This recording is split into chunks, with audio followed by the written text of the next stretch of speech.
মাতৃহাৰা কণমানিজন আইতাকৰ লগতেই ডাঙৰ দীঘল হয়, ওচৰ চুবুৰীয়াৰ মৰমতেই ডাঙৰ দীঘল হয়। নমস্কাৰ, মই ভাস্কৰ ভূঞাই আপোনালোক সকলোকে স্বাগতম জনাইছো মোৰ চেনেললৈকে। যদি মোৰ কাহিনীবিলাক ভাল লাগিছে আৰু মোৰ চেনেলটোত যদি আপোনালোকে নতুনকৈ আহিছে নাইবা এতিয়ালৈকে যদি মোৰ চেনেলটো সাবস্ক্ৰাইব কৰা নাই তেনেহলে মোৰ এই চেনেলটো সাবস্ক্ৰাইব কৰি দিব বুলি মই আশা কৰিছো।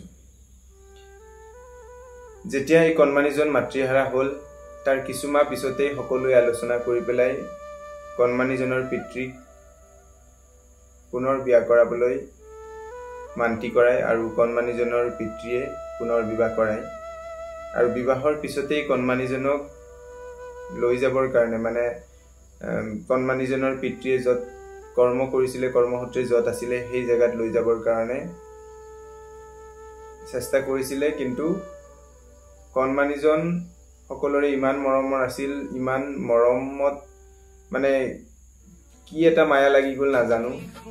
সেই কণমানিজনৰ ওচৰ চুবুৰীয়াখিনিয়ে কণমানিজনৰ খুৰাকসকলে আইতাকে তাক নিব নিদিলে আৰু তাৰ বাবে কণমানিজনৰ পিতৃ আৰু মাহিমাক পিতৃৰ কৰ্মস্থলীলৈকে গুচি যায় আৰু তাৰ পিছতেই সেই কণমানিজনক সকলোৱে মৰমতে তুলি তালি ডাঙৰ দীঘল কৰে।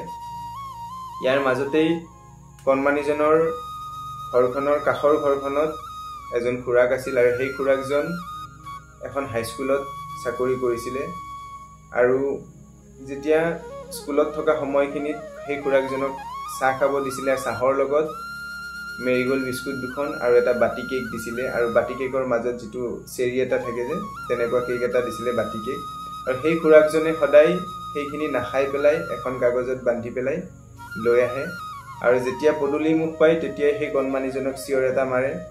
কণমানিজনে দৌৰি গৈ সেই খুৰাকজনৰ চাইকেলত উঠে আৰু খুৰাকজনে চাইকেলত উঠাই সিহঁতৰ ঘৰলৈকে লৈ যায় আৰু যেতিয়া চাইকেলৰ পৰা নমাই পেলাই তাৰ হাতত পকেটৰ পৰা ওলাই এটা কাগজৰ টুকুৰা দিয়ে আৰু সেই কাগজৰ টুকুৰাটোতেই থাকে দুখন মেৰিগোল্ড বিস্কুট আৰু এটা বাটি কেক।